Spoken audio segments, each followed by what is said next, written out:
Bansang Pilipinas, bayang minamahal, tahanan ng lahit, lubang tinubuan, sa ganda at yaman ay walang kapantay, pinagpalang pook, likha ng may kapal.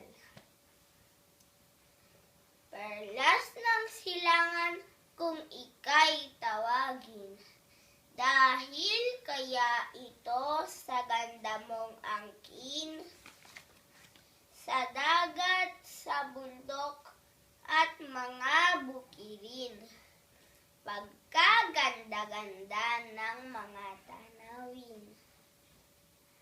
Kahit na maliit, bantog na lupain, kung turay mayaman, maunlad ang sining, maharlikang pook na maituturing, at bansang may layang ngayong inaangkin. Mutyang Pilipinas, bansang minamahal, kapuri-puri ka't dapat ikarangal. Nahahanda kaming laya mo'y bantayan, paunlarin lalo kayamanang taglay.